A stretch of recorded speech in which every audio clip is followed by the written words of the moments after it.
Hey everybody, welcome to the Heady Chronicle show. I'm your host, Dan Ulloa. We're a show here, covering the news of cannabis and plant medicine. So I also run Heady NJ, where we focus on community news of cannabis and plant medicine in New Jersey, the Garden State. We focus on like politics, business, and culture. And, I've been at the front of this since like 2019 or so. So it's been like a really wild time. I covered like the seventh dispensary ever opening in New Jersey. We have nearly like 300 here. So, with the show, we're trying to do like some national shows. We talk with some of my friends from New York, and we'll go to other places too. But I figured we should have some like big deep dives on New Jersey as well. For like the sexiest part, the highlights versus sometimes like you go to Heady NJ, you can go to Instagram Heady_NJ and see like our daily coverage of things. Some of it's cool, like every state, is interesting in their own ways. And, the Garden State's a wild place, so we have a great place. We have a great show for you with my guest here. This is the Dispensary Guy Mike Wiehl. Welcome, Mike. Hey, Dan. Thanks for having me. This is awesome, Yeah, no dude. doubt. Very cool, dude. Thanks for the invite. Great to be here, and it's always great to talk to you, man. Yeah, no doubt. Yeah, I guess it's been a while now. I guess we've both been at this. So I figure like people are like, I think you do more like videos. I was always like a writer in general that like we kind of did with like the blog that way, but then like we got into Instagram and then like videos seem to be like a thing. And then I'm like vertical videos are a thing, horizontal videos are a thing on some level to figure out like, so, it's been a fun journey here, and covering these things. And, we're trying new things right now. So, wanted to hear about, like, tell us about yourself, how you got into this then. Thanks, Dan, so much. Yeah, I got into this. I was looking to get involved in something like the live stream format. I was doing some other stuff and everything else, and I knew that cannabis was kind of that.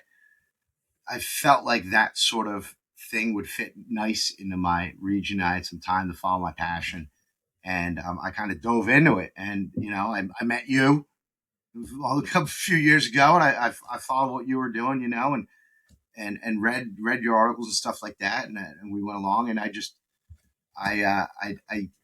decided to just try to like get more people involved in getting into a dispensary, like try to stop the stigma of like it being such a clinical place. Like you said, when you started, there was seven, they were all medical.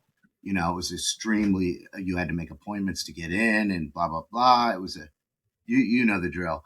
And I was in other states, like you said, and they do it a much differently. It was a much more relaxed atmosphere and everything else. And I came back to Jersey, and I'm like, we can do better. So let's just talk about this. Let's get people involved. Let's try to get people into dispensaries and that sort of thing. And let's just talk about it. Let's just try to make it a normal conversation every week. So that's kind of how it started out. Getting involved in the show, and I just started. I picked a day and went for it every week. You know. Nice. It's always interesting, like the nature of like formats and mediums that way. As like somebody who's like, I'm a journalist, like I was a political journalist before. Now I'm like a cannabis political journalist, and then we do business and culture and showman now. So it's always interesting though, like you still the core is me, it's always like what's the fuck is going on at the State House, what's going on in Trenton, what's going on in the city halls with weed that way. But like the nature it's so interesting though, like a show. So you were really in on like a regular show and live too. It's an Yeah. interesting thing because like it is not live now, it's 420 weekend eve, Friday, April 17th, 2026, but like it won't be released now. And then it's like sometimes like what if you see this in like an hour or like 2 months from now or like 4 months from now? And like a lot of this could be good stuff and be like evergreen. It's like an Yeah. interesting thing. Like there's so many ways to think of like media that way and all like the multiple like ways that like I love and like always fascinates me. No, absolutely. I found with a live format, I was doing a lot of live streaming at concerts and stuff like that, and I found that interaction with the audience was just something that came natural to me. And Oh, okay. Yes, that's I always thought like fun that way. That makes sense. I think that way because so. that was like the thing is like I had to talk like for like 35 minutes, like to just give a speech or like read from your notes, kind of ad lib, like Truth be It's told, I it's have ADD and like I consume and then like I have like a lot of thoughts going in my head. So sometimes like I suppose I could read from the speech. I'm trying to work at this and get like an actor down on my lines, at least like the intro and like the nature of that. Because a lot of yeah. it, like you got to like prepare like a little before it. You, And we you talk about definitely show do. business here. Yeah, no, but it's true. But you know with the how fast the Jersey market moves, like with a weekly show, like it being live, I really can't do a lot of like pre-programming. Like it seems like Tuesday, Wednesday something happens and the whole whatever I was thinking about Yeah, doing or that's a anything, good point about like we're doing the news. covering Is like that. to me, like I gotta put like shit up like this way. Like I see like there was like the whole the EDA loan like latest round just began, and so Yeah, like I was yeah. like I gotta get this I content up. I I can't like saw wait. So then like it's yeah, I crazy saw that that from way. you. Versus like I'm gonna be a weekly show. Fuck the adrenaline rush and fuck the stress. But then, like, it's such a great adrenaline rush, and it's so fun when people are pissed. Like, it was so fun. Everyone hates the cannabis. That was a good, like, story. That's a national story. Yep, For example, the MSO, the Cannabis Columbia Care is sort of falling apart. So, it's yep, difficult because, like, we can see, like, I think Mata had to deal with them. We should get into this about, like, you were having, like, a close partnership with, like, Buttercake CEO Mata Fagaro. She had a mhm, production deal with them, different than a white labeling deal. She had, like, a recipe. She had a lot of her own yep, expertise to the yep. table. Now she's more independent with you guys. You're on the team there. It's like interesting to see because Mata is such a hustler. I got to give it to her. I'm just trying to be like a writer, dreamer, storyteller here. She's got the fucking fire, yo. God damn. Yeah, yeah, you got to. That's why I was drawn to her, man. I mean, she's absolutely getting it done. No, I had the opportunity to step in when she stepped away from Columbia Care. That she did have that full deal to work under them with her manufacturing license and produce them, and then Columbia Care was in turn supporting her business in their building because she didn't have the money for a build out. So moving forward, she was able to build out the first woman owned, minority owned manufacturing cannabis manufacturing estate, and I'm proud to be involved. I'm the facility manager over there. Like you say, you got to be moving, Dan. Like I was there till a godly time last night, and I was there shipping out deliveries this morning, and I had to sneak home to meet with you, and then pack this up, and then off to we're recording this now, but the big event tomorrow. Up at there's events everywhere, and Oh yeah, I'm gonna be traveling you know, all weekend up for 420. It'd be great.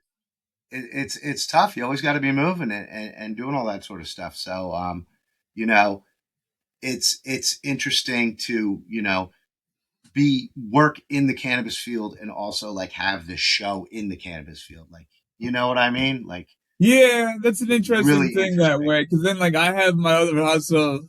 Truth be told, shout out to Hudson County View, where Hmm. I am one of the premier political reporters in Hudson County, New Jersey, covering all the people there. We got our new mayor, James Solomon of Jersey City. Congressman Rob Menendez Jr. is running for re-election. For example, Hudson County Craig Guy, Executive Craig Guy, the Assembly people, a lot of fun people up there. But, then, like, it's really fun that it's also, like, the most pro cannabis city, and it's so much bigger than, like, Atlantic City. Because it's Hmm. really like Atlantic City and Jersey City and Trenton have been like the epicenters. I guess like somewhat Newark is like there's like a lot of the other like little places like Plainfield Mayor's like always been for it. His legacy there, and Well, the towns that Patterson's like a just big kind of city in went general after and it, has stuff going. right? Some of the towns were just like, just go, just like as many as you want to go, as close as you want to go. Like, the Route 22 corridor, Jersey City, Tonnelle Avenue. Totally, yeah, Like that's right like a there. fun national thing too for like the things that come up like nationally, where it's like a lot of times there are distance issues between dispensaries, and then it's iced tea. They like like the iced tea that had the song that he doesn't like cops, and then the iced tea that played a cop.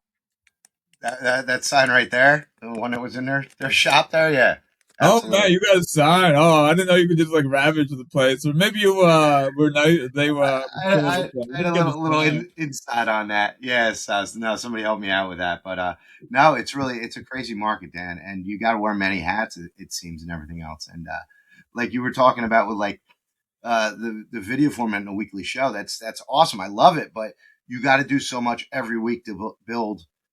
the following. Like you said, you got to be posting constantly. You got to be doing all sorts of stuff like that to get it out there. And then I'm sure you find the same problem. The bigger you get, the more. Yeah, so you were saying you've been like me, like at like a lot of these openings, like especially like the pace got like quicker and quicker after it started like so slow, where it's like the seventh dispensary. But then like at a certain point, unfortunately, it got like to the point where it's like it's not like as crazy when it's like the 80th, the 90th, the 110th. But Yeah. then like to them, it's still like the best thing ever and still like one of the best, and like it still was a thing, these numbers. And so it's difficult then like to people like to understand like one's own limits, like the nature of things, like what are people interested in, so it's difficult. But like we're still seeing like a lot of openings, and we're still seeing like somebody just opened in Trenton, even though like I hear like there's always how many, there's too many in Trenton, or there's too many in Jersey City. It's difficult.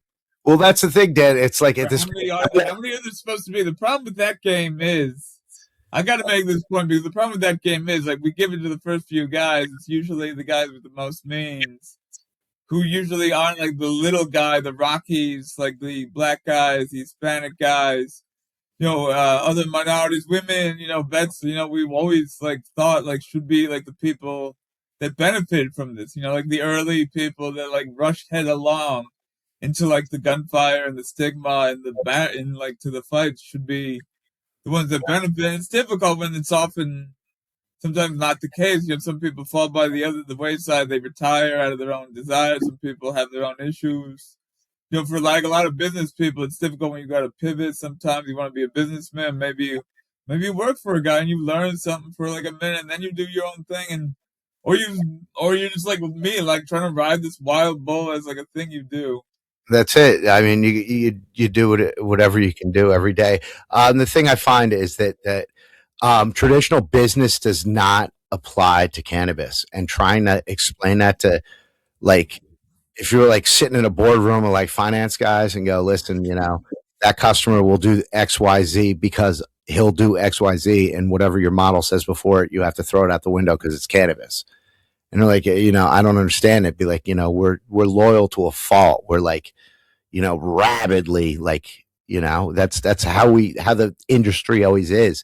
And to see people come in and not like recognize that and just be like, oh, I'm gonna do whatever I want. Like, it's no big deal. Like, I'll just operate my shop the way I want. And, based on this consumer model and the numbers by XYZ, if I sell for this much and I do this, then I should make money.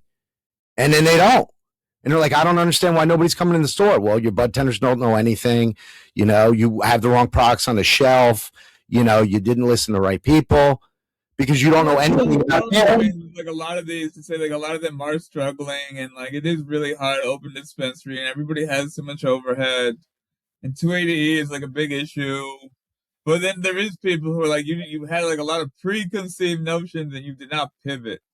That's always like a thing of like the need to pivot. Like, I'm a writer, now we're trying to make a video here and be a showman.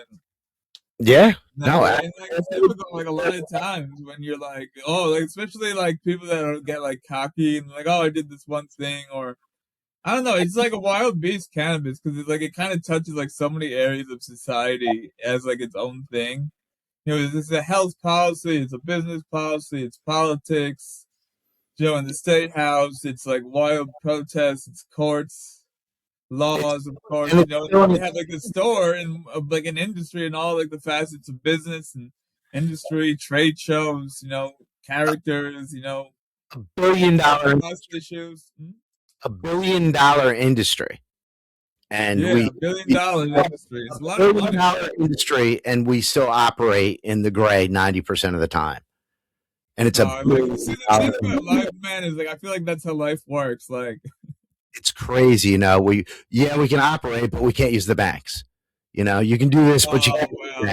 That's and it's like that's what I'm saying on that. It's like federal prohibition versus state legal. Like, state legal is like a whole like thing that's really annoying. So it's all these things that like the state of New Jersey, you beautiful son of a bitch, you can only do so much. These fucking feds fuck with us every day in every way, and everybody's afraid of the feds. like in Boardwalk Empire, shot in Atlanta or set in Atlantic City. Shots in Yeah. that story. No, but they're starting to see the money, Dan, I think. And like anything else, once they realize how much money's out here and everything else, well, you can see the immediate shock with the alcohol and the market and the drinks and the way the hemp went and all that, the way that ripple effect through the market. You know, the alcohol industry starts to suffer. Then the next thing you know, we're selling hemp drinks in fucking dispensaries. Like, how the fuck did we go? Excuse my language, I don't know, but how did we go? We can curse, but don't. I'm smoking weed, right? I'm smoking weed as I'm worried about cursing, but that's how normal I think weed should be. How do we go from not being able to give a drink of water or anything to now you can sell hemp in the dispensary? Well, that's actually a good question. Actually, I can answer that because a lot of this stuff is a lot of like weird compromises and a lot of weird like placating or to like make the moderates and the normies chill the fuck out. A lot of compromise to go legit, man. Hella compromise to make the sacred herb cannabis go legit. You know, to make the maybe like the slutty marijuana be lady cannabis. I say. That's so, it. Lady, you gotta be nice with the lady likes manners. I got married, yo. You can't be spitting in front of a lady. You can't put your feet on the table in front of a lady. It's the whole hell of a learning process sometimes. So it's like cannabis that way. So it's difficult when there's a lot of these things and like they don't make sense if you don't really understand these things or like you're a businessman just trying to make a buck. You know, we got a lot of business people. You know, trying to feed families and shit.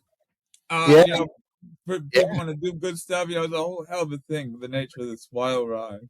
It really is, dude, because you see the people pushing from, like you're saying, I mean, they're seeing the bottom fall out of their industry, and they're like, you know what? We want a little cut. Give us our little piece. You know, we're not going to go away quietly. You know, we've got the stuff, and let's continue to try to get something. So to see the compromise between the alcohol industry and the cannabis industry, and I think it's going to be a low dose in the liquor stores and in a high dose in the dispensaries. That's where I think everybody would win. You know, alcohol gets their cut. Yeah, I don't know if that's going to happen. I don't know. I don't know. That's just my. Right now, the federal law and like the full Jersey hemp ban are supposed to be in effect by November 13th, 2026, before Thanksgiving. Yeah. So everything, and so like they're doing like a real deal. They might like, I guess like in theory they could extend it at the federal level. I know Big Booze is trying. I know they want in. No, I mean it's an interesting issue because we're taking market share. But then like you could be like a company. Mata plays at both sides. You know, some companies do cannabis and hemp, and we have a lot of dispensaries can't do both. You know, so it's difficult. There's always going to be like some loser. There's a lot of like nice CBD guys and hemp guys. You know, they're not all like. There is a lot of shady fucking shit, and I did like get surprised at like how there was like weed and like bullshit in like bodegas in the norming areas. A lot of times, I was wow, really? The amount of times I go into a smoke shop to buy papers and they ask me if I want to buy weed is ridiculous. Every time I go into a smoke shop, they're like, "You need any flour?" And I'm like, "No, I'm good, dude." And they're like, "Okay, no problem." I'm like, "All right, man." It's difficult if you're a dispensary guy and like that guy can undercut you because he's not bound by the same rules. Like he doesn't have to compromise on fucking art. I don't really have a mascot because like I always thought maybe like it'd be a good idea to get like a Heady product, and they don't like corporate product mascots like the Lucky Charms elf. Leprechaun. I love the Lucky Charms leprechaun. Lucky. Yeah. No, it's an interesting thing out here. I think that it's going to be more low dose THC, not low dose hemp in a liquor store. I think if it's not pretty much the same thing, man. Like they used to call hemp weed. They used to call yeah, I know, but like I've talked with enough people over the past couple of weeks that like while the hemp thing dropped like it did, the consumers aren't buying in. You know what I mean? Like, yeah, that drinks are here and they're hemp and everything, but the real people going into the dispensary, the consumers like me that are going in and they're like, oh, there's a hemp drink or there's another drink that's got real THC in it. I'm reaching for the real THC drink all day long. Like, I don't care what like people say about hemp. Like, I ain't doing it. I know what it is. Like Yeah, there's definitely know, people but I that know. are like the THC cannabis loyalists. There's definitely legacy people that are like, I prefer the dispensary to like hemp. There's definitely a question of quality of hemp a lot of times. And it's really difficult because like the devil's in the details, and a lot of the details are scientific with those small little letters. Like how many people read the side of a cereal box or like the gum or like even like candy bags in general versus like Yeah. cannabis candy. No, there's a lot of safe tested hemp in New Jersey, right? That's fine. I'm all about that. We can do that, but there needs to be a lane, like So I don't know, man. The hemp thing was interesting. It was just to see the CRC kind of just like I didn't believe it for a while, honestly, Dan. Like when I heard it, I did not for 1 second. I'm like, well, these guys are about to all get fucking violated. Like this is like I'm like the fucking fines are coming. Boy, it's going to be a great next meeting. These guys are all going to get violations for doing this. And then finally, like they were like, no, dude, it's legit. They can sell that. It's in their systems. And I was like, that's just I consider that a slap in the face to all the operators that are trying to operate. And that's me sitting in the chair as a dispensary guy, not anything else. That's just I'm looking at it from the outside as like you guys are so controlling and everything else. And then you're like, oh, but this is cool. Don't worry about it. I'm like, well, I can't have 100 milligram edibles. I can't. You're so controlling about everything else in the market. And you're just like, yeah, we'll just open the door to hemp because it's whatever. And it's a whole nother product line that there are no drinks. There were no, you know what I mean? But why run their own? The thing about the CRC is that like they started with no people and no money, and like they eventually got like the tax revenue from adult use, which has made them be able to grow. For example, it's always like a really interesting thing to see because like we had like Diana Wayneu has been like leading this thing even before the CRC. She was on Governor Murphy's staff, and then she was like working with the ACLU as like their lead lawyer in like 2018, for example. So like she really has been at the forefront of this. But then like so has like NJ Senate President like Nick Scutari before he was just the Judiciary Chair. And like we see sometimes like he might say he's also champions small business people, Hispanic business people, minorities, women. But then like we see like a lot of like pro MSO things too. We see the whole bro thing. Yeah. I mean, it's a tough thing. I'm interested to see how the CRC goes now with Chairwoman Wiehl stepping down. I don't know who they're gonna. I don't know if there's talk who they're gonna put in there. Are they gonna move the vice president up, and are they gonna appoint somebody? I'm not sure how that. It's like a lot of big questions. I haven't heard too much about that. I had heard like rumors she was gonna leave for like a while. Like she's been running in 5 years, which is a good amount of time. But then it's also like we have a new governor. But then so Cheryl's for it, but like she's not like crazily for it. Like the train, like she cares more about like fighting Trump and like trains and like nuclear plants and like FIFA bullshit World Cup. Oh my God, the World Cup's another story, man. That's another thing about reading the World Cup. I don't know about that, but like I've been trying to find a lane, Dan. I'm gonna be honest with you. Like the World Cup, I see the influx of people coming to the United States where weed's legal, especially in the state where it's legal. Like I see the opportunity to capture a lot of market share. I'm not sure how to do it. To be dead honest with you, Dan. Like I think there's like a finite amount of people like to say like you get the crowd and there's definitely people like are gonna like be like, oh, we're in the fucking sticks here and they're gonna be in and out. There's definitely like people that would travel. But like soccer is like FIFA isn't my thing in the first place. So like I'm gonna go passionately chase this thing. And like I don't know how natural it is, honestly. Like I don't really follow it here. Like I really like football and like you hear about like, we got like a few guys like Ricky Williams. We have other athletes like Al Harrington that periodically get into it, but I'm like, I don't know. Like to say, like people, there's definitely ways. But that's another story. Like the nature of like the World Cup coming to Jersey. Well, I've been saying it all along that like everybody's underestimating the impact of the World Cup as it was going on. I was talking like they're building interchanges, they're doing all this sort of stuff, and all of a sudden people are starting to get an idea when they're like, we're shutting down Giant Stadium parking lot. We're taking the names off the stadium. People are like, whoa, what the fuck? And I'm like, would you think they weren't going to do that? It's FIFA. They do whatever the fuck they want. Yeah, Piva's like a gangster in its own right. Which is like funny. They just had like a great meme about that with like Tony Soprano. Oh man, I wish I could pull that up. Where it's like, Tony Soprano's like, we want our time, FIFA. Totally. But FIFA would be like, fuck you, Tony.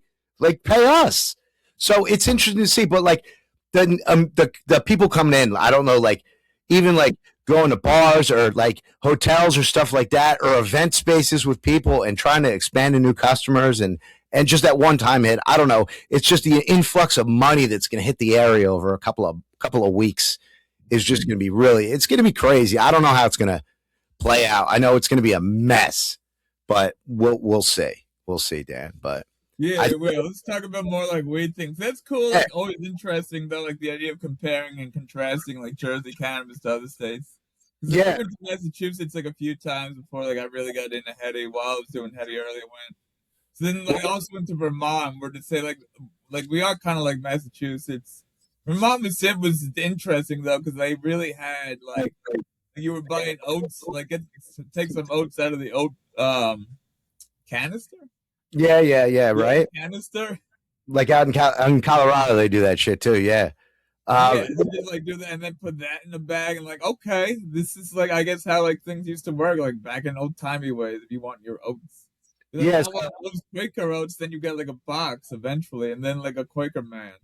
Yeah. So like you're talking about other states. The reason like I was talking about getting involved is I was able to take a trip, and I went from Vancouver all the way through Seattle, Portland, right across all the way through Oregon. And then out into Salt Lake City, and I drove the whole thing, and I stopped in shops the whole fucking way, and to see the difference between like the Seattle market was like $15 zips, and this is like 4 years ago, and then there you go, that's fun slang for an ounce, yeah, and then in Oregon they're buying the guys coming in the back because in Oregon you can grow your own and then sell to a dispensary. And he says, and they said the farmers are coming in with like hefty bags full for like $900. And he's like, I don't want it. We have so much weed. And that's like where we could end up. So like when they're like stuff's coming on slow and everything else, I'm like, we could be there real quick. Well, this is always like the thing about the big issue in New Jersey cannabis, legal cannabis dominated by MSOs. It's been both expensive and low quality. It's like the big issue. It's why like I'm very critical of the MSOs. I'm very critical of like flower. Flower is king, and a lot of the flower is bad. Like we do see, like to say like we have an issue, like in Oregon, like where it's like yes. Like they have too much. We never had enough. And then like I always hear it's like you live in a desert and people whine about flooding, and it's like motherfucker, I'm in a desert. Yeah. And then it's like, oh, okay, maybe it's getting too rainy, or like what is the ideal here? And then like how do you get the ideal? Is like one of the ways you get like what the corporate ideal is through a cartel trust where they control the price. You know, versus like the government regulating like a price, and like that's a lot of like a really interesting question. We saw that happen. We saw that happen with what in Michigan with the lawsuit filed, right? It was like the big one. What the fuck is this guy doing? Is this guy like that big on like hating on cannabis, or does he just really hate like big corporations, or is it just it's so egregious? Like the evidence just came so easily. I mean, it probably, honest, we know how it works. The evidence is conspiracy in the lawsuit. I believe it. Come on. I mean, you don't think everybody talks? Right. So that's always the thing about like the nature of how people are talking. Like you catch up, or like we're going to have a meeting where we're going to figure this out. Like a united front in their lobbying, like the nature of this. Well, like, they vary in the nature of them. It's a whole hell of a thing, like who's in the conspiracy, who's not in the conspiracy. Yeah. Not all in the conspiracy. Justice Block is not in the conspiracy. Ianthus MPX is not in the conspiracy. Yeah, no, so it shit like that. But then in the other states, you see the small growers. Like I'd always go and I'd be like, well, who's your good small grow? And it would be more expensive. They would definitely be like up in the $40 to $50 range. This is another big question. Okay, like, are you willing to pay for quality then? Like, if I'm going to buy a bottle of like high end like liquor, if I'm going to buy like a nice product, If Yeah. I'm gonna buy Godiva chocolate, I'm gonna pay like a little more because I like Godiva chocolate because I like Beefeater gin. I don't want like fucking shitty gin. White label, nothing on it. $90 for an ounce. I will that I'm happy with that, but I also will pay like a premium price for like an eighth. I'll pay like $50 for an eighth if it's really good, which is an interesting thing. Like I was saying, with try to explain that to a business guy. Like, Well, oh, yes, I could yeah, explain to a businessman. Mr. Businessman, hello. Do you like beer? If you yeah, like beer, then you can understand. Then maybe you would like a Bud Light because it's pretty cheap. You get like a Miller Lite because it's pretty cheap, Mr. yeah, Businessman. But Mr. Businessman, that kind of beer kind of sucks. If like you got like $5 in your pocket, you can be drinking some shitty beer, Mr. yeah. Businessman. You know it. Oh, Mr. Businessman, I got some craft beer for you. Oh, you gotta like some good craft beer. Little quality beer here. Good lager, good That dark beer. I'm not even one of they got that light beer. I don't even like that light colored beer. I need a darker beer. I need a lager, Mr. Businessman. I'll pay a little more.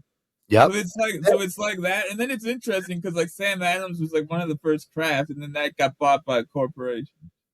Well, isn't that everybody's goal? Like that, but then, like they can still maintain a craft product. I don't really drink beer anymore. I'm big on cider, and cider is always like a little like craft, and you pay like a little more.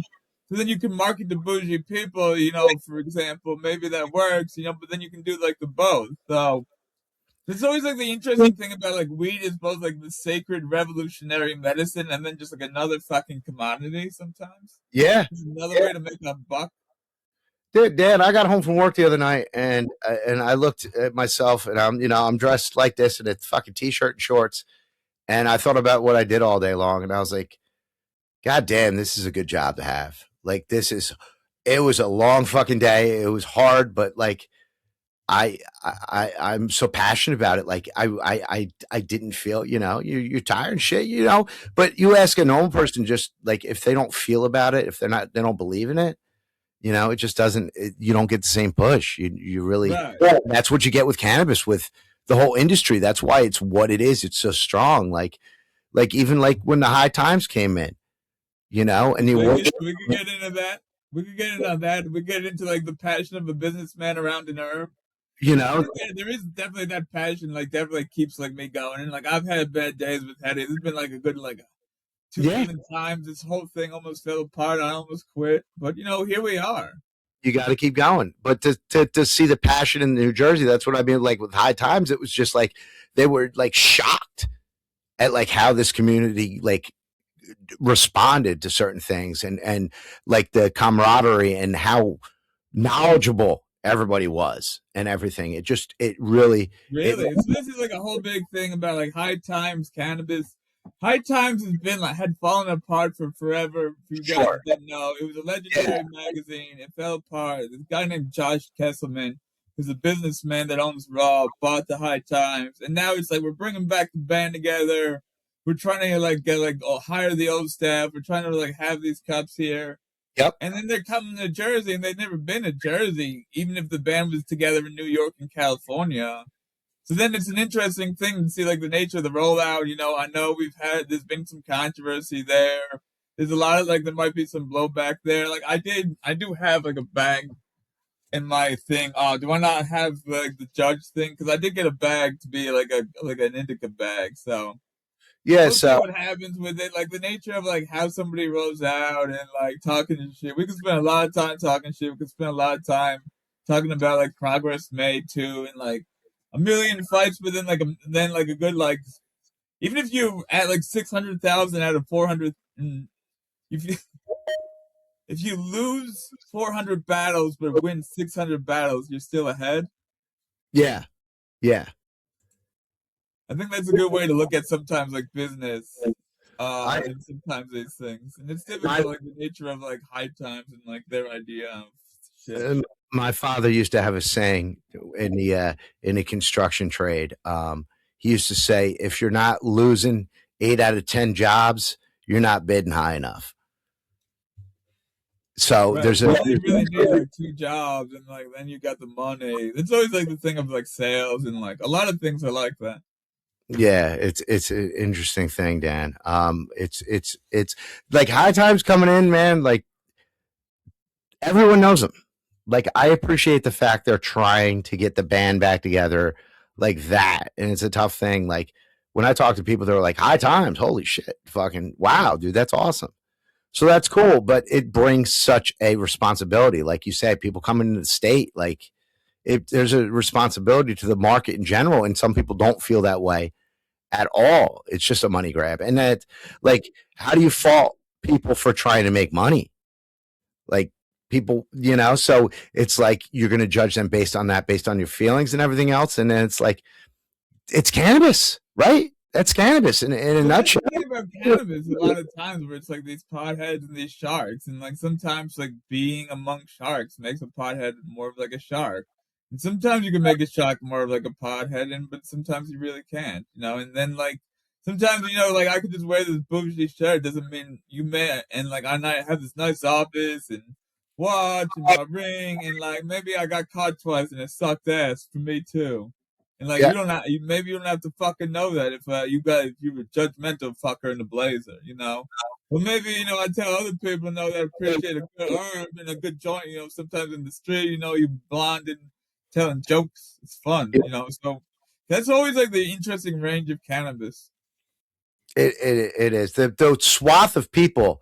Like it doesn't matter who you are, what religion you are, what color you are, what language you speak. We all smoke pot. We all smoke pot. You go to any event and it's the most random swath of people. You stand at a dispensary for an hour and you will see blue collar to white collar to everybody. Anybody and everybody is in a dispensary. And that's what's so cool about this is that it does bridge so many gaps and divides. And like, you stand in a circle with people you don't know. You don't have to share a joint or whatever, but just to stand in a circle and talk with people you don't know, bridging that conversation that you wouldn't normally talk to them about because you're like, oh, dude, what's up? I see you like weed. I like weed. All right, cool. Let's talk. Something as simple. Yeah, that's one of the reasons I like weed. And what like, it's the whole thing of what does 420 mean to me, and what part of what it means is like community that way, and like crossing those lines and having like funny conversations. Yeah, it really is. It's all about that, bringing people together, and forget about all the medical stuff, and we know all that and everything else. That's a whole nother topic. But just the ability to bring people together, like Dan, you've been to a lot of weed shows and everything else, and I'll ask you the question. And there, without alcohol being there, you ever seen an argument or a fight at a weed event? No. But if there's booze involved, you've seen it, I bet. If there's an open bar at a weed event, I saw a fist fight in New York at a weed event, like, with an open bar. But like, I've never seen an issue at a cannabis event with people consuming. I've never seen people over consume and fall over like I do in the bar. I've never seen, people getting in fights and yelling and getting loud at an event. It's just an amazing thing, dude. And that's why I think it's so cool. Yeah. It's awesome, man.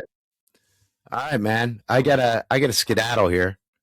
Fair enough. Anything else you want to hit on? We got like 5 more minutes. Good question. I think we did cover a bunch of stuff. I could ask you to conclude. What does 420 mean to you? What does 420 mean to me? I think it's like people say 420. I've heard a lot over the past couple of weeks of it being like a manufactured holiday, like Christmas and you not Christmas, but like, you know what I mean? Like Valentine's Day. This is actually a good point because it is like Christmas, because like there can be a true meaning of Christmas is like very religious, but what it does mean is presents. It means like food, like sometimes like that's part of like a holiday. It's like a ritual, like a Memorial Day barbecue. You can also get a mattress and in theory appreciate veterans. Yeah, that way. But then like it's difficult because then the industry does use it as like a bargaining thing, and then like it is good to have sales up and traffic will be up on Heady, and like the nature of that is always fun. That's what it comes down to. Like things are complicated, and that's why we discuss them and try to be reasonable about things and take in perspectives and understand where. That's why I'm trying to ask this question. It is almost like Charlie Brown's "What is the true meaning of Christmas?" Ultimately, in that episode, I remember I was like, "Oh, it is a religious thing." Yes. Oh shit. Okay, that makes sense. I guess. Because it's miserable. It's like, what is this thing? What am I doing here? It's like the true meaning of 420 to me is like, freedom, enjoyment, community, tranquility. Yeah, I was always definitely freedom, independence, damn the man. You know, that's what it comes down to. And for 420, like being older and stuff like that, it was always a day where like you could walk around and everybody had a little gleam in their eye, and you knew like everybody was kind of a little bit more out that day. Like, you know, you'd smell a little bit more weed on people, or you know, we didn't hide as much that one day of the year because it was cool. And you know, now at the dispensaries, it's all those people that are like, I heard about 420 and I want to be involved. Like I've never done anything at all ever, and it's 420, and me and my friends want to get together and try weed. And that's what's good about 420. Not the fact like it's you know, we're driving business. Sure, we all want it. Like I said, we all want to make money, but those people out there that just get that little itch, they get that little. They've heard about their whole fucking life, Dan, and they're like, "Fuck, dude, maybe I want to fucking like just do a little something, hang out with the girlfriends and take a couple gummies and whatever else, and instead of getting drunk on 420." So that's really what it means to me. It's an opportunity for growth. Nice. That's a good way to put it. I like a lot of that stuff. A lot of good points there about like even with the dispensaries, we're raising awareness of this thing.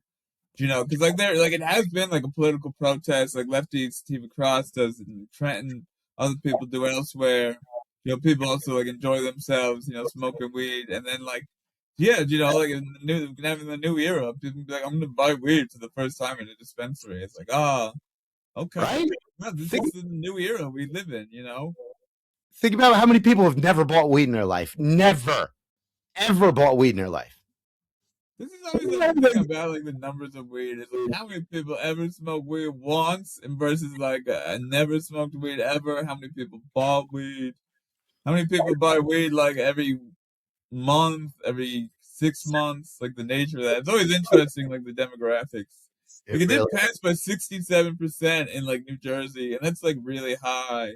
Yeah. Like we see, like that's what, like we could go into the whole towns thing with the whole catch the towns where it's like, oh, that doesn't mean XYZ here. Go fuck yourself. Yeah, like we're gonna do XYZ here because the mayor says we are. Yeah, it's pretty crazy, man. But I think there's still a lot of room for growth. I think that we're doing good.